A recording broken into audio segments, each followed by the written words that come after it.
नमस्कार मित्रांनो, 3 फेब्रुवारी 1689 मराठा साम्राज्यातील अतिशय वाईट दिवस।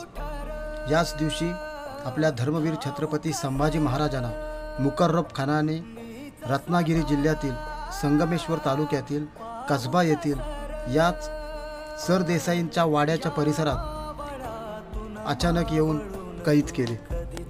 एक वेळेला शृंगारपूर येथे जेव्हा संभाजी महाराज येत त्यावेळेला याच सरदेसाईंच्या वाड्यात महाराजांचा मुक्काम असे।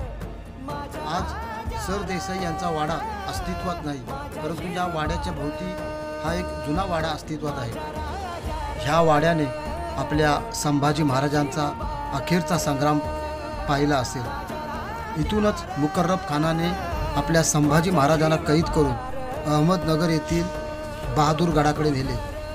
आपल्या धर्मवीर संभाजी महाराजांचा आनंदवित असा छळ करण्यात आला आणि आपल्या धर्मवीर छत्रपती संभाजी महाराजांनी हिंदू धर्मासाठी आणि स्वराज्यासाठी बलिदान दिले। आज मूळ सरदेसाई वाडा अस्तित्वात नाही, परंतु त्याच कालखंडातील त्याच घटनेचा साक्षीदार हा वाडा आपल्यासमोर उभा आहे।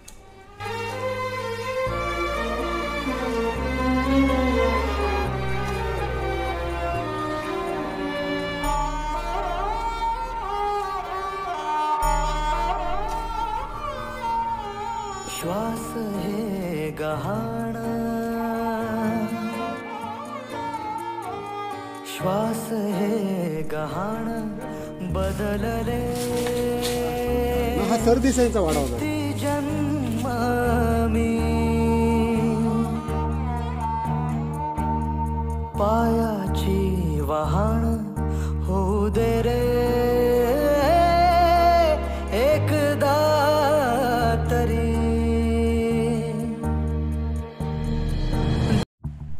याच संगमेश्वर तालुक्यात या कसबा भागात हे अतिशय सुंदर असं कर्णेश्वराचं पांडवकालीन मंदिर आहे। या मंदिरावरील नक्षी अतिशय सुंदर आणि रेखीव आहे। येथील खांब आपल्याला कोल्हापूर येथील महालक्ष्मीच्या मंदिरातील जसे आखीव रेखीव खांब आहेत त्याच पद्धतीने येथील आपल्याला खांबावरती नक्षी दिसते।